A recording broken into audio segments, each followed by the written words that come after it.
안녕하세요. 시사인 대학기자상 취재보도 부문에서 공동수상한 이대 학부의 이도윤입니다. 저희가 이 기사를 취재하게 된 경위와 과정, 그리고 취재하면서 느낀 점 등에 대해서 발표를 준비했습니다. 먼저 기사 제목은 이렇습니다. 3시간 30분 만에 성희롱 예방교육 강사 됐다. 제목에서 알 수 있듯이 저희 기사는 허술한 성희롱 예방교육 강사 양성 과정에 대해서 파헤치고 또 짚은 기사입니다. 저희가 기사를 상편과 하편으로 나눠서 구성을 했는데요. 상편은 저희 팀원 중에 팀원인 이예슬 씨가 직접 실제로 성희롱 예방교육 강사를 양성하는 업체 학원으로 들어가서 수업을 듣고 또 시험도 치고 자격증을 딴 과정을 르포 형식으로 담고 있습니다. 하편에서는 현행법으로 규제가 어려운 강사 양성 실태에 대해서 짚었습니다. 저희가 이 문제의식을 느끼게 된 계기는 사실 친구와의 대화였는데요.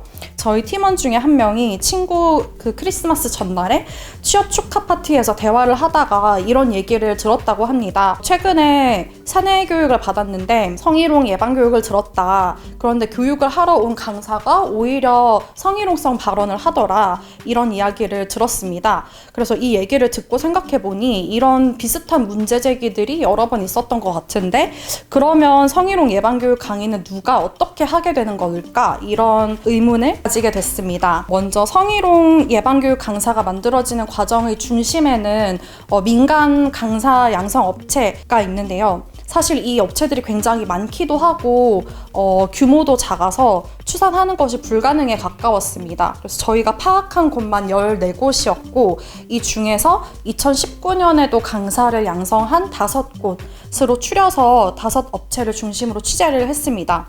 그 중에서 A 업체는 강사 최다 배출을 자랑하는 곳이었습니다. 자격증 취득률도 99%에 달해서 사실상 학원에 등록만 하면 자격증이 나오는 곳이었고요. 그리고 성희롱 예방 교육에만 초점을 맞춰서 집중적으로 교육을 해주는 것도 아니고 개인정보 보호 강사 자격증 과정과 이제 세트로 묶어서 패키지로 40만 원의 교육과정을 제공을 하고 있었습니다. 들으러 갔더니 성희롱 예방교육 강의는 3시간이 채 되지 않게 진행이 됐고요.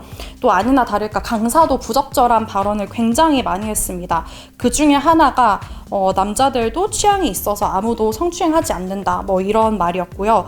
또 이외에도 개념 설명보다는 사례 위주의 강의가 이어졌고 성희롱 개념에 대한 설명은 거의 없다시피 했습니다. 강의를 듣고 난 다음에는 자격시험을 쳤는데요. 자격시험도 요식행위에 불과했습니다.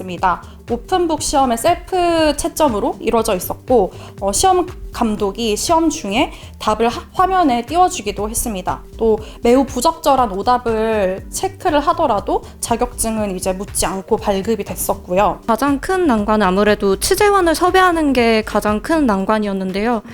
기사에서 주로 다루는 내용이 고발 기사다 보니까 취재원들의 협조를 구하는 게 굉장히 어려웠습니다. 특히 가장 어려웠던 건 아무래도 강사분들을 섭외하는 거였는데요. 내부적으로 업계에 어떤 문제가 있는지 강사 본인의 입장에서 본인이 다 몸을 담은 업계를 고발하다 보니까 취재원을 섭외하는 게 굉장히 힘이 들었습니다. 기사가 거의 마감 기간이 가까워질 때까지 취재원 섭외가 되지 않아서 굉장히 고심을 많이 했는데요. 팀원들이 모두 다 함께 그래도 강사 목소리가 기사에 꼭 있어야 우리 기사의 의의가 산다라는 의견 합치가 있어서 결국에는 기사 마지막 탈고를 하기 2주 전에 가까스로 취재원 섭외에 성공했습니다. 그래서 실제로 그렇게 힘들게 섭외한 취재원이 굉장히 저희에게는 이상적인 그런 취재원이셨는데요. 강사 무려 10년차 강사분이셨고요. 이분 같은 경우에는 우연히 그 국가기관인 양성평등진흥원에서 성희롱 예방교육에 대한 교육과정을 이수하게 되셨는데 그 교육과정을 듣고 나서 우리가 몸담고 있던 업계가 진짜 문제가 많았구나 라는 걸 깨달으셔서 여성학 석사 까지 공부를 하게 되셨고요. 그리고 저희랑 같은 문제의식을 가지고 계셔서 섭외 메일을 드렸을 때도 흔쾌히 인터뷰에 응해 주셨습니다. 사실 강사분들도 되게 전문적인 특히 정부에서 주관하는 수업을 굉장히 듣고 싶어 하시는데 정부에서 주관하는 수업이 열린 적이 사실상 거의 없고 그로 인해서 전문적인 교육이 부족해서 이게 결국에는 강사 개인의 문제가 아닌 정부나 혹은 국가기관 전반적인 인식 미비 그리고 부작위의 문제다라는 걸 고발할 수 있어서 굉장히 뜻깊은 인터뷰였다고 말씀드리고 싶습니다. 배운 점에 대해서 말씀을 드릴 건데요. 첫 번째는 그 민감한 사회 문제를 취재할 때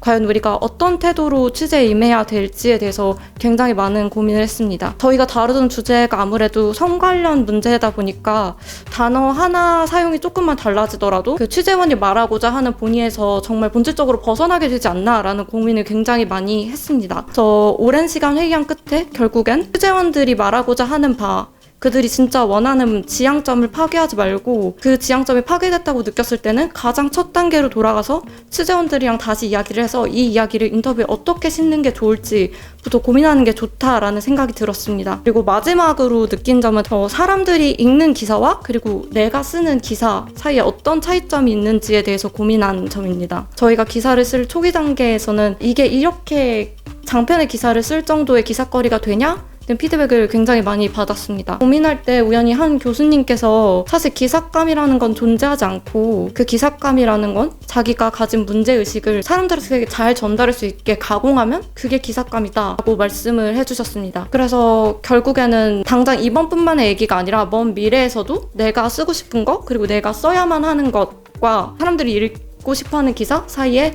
중간 지점을 찾으려면 결국 내 중심을 잘 잡아야겠구나 라는 깨달음을 얻은 것 같습니다.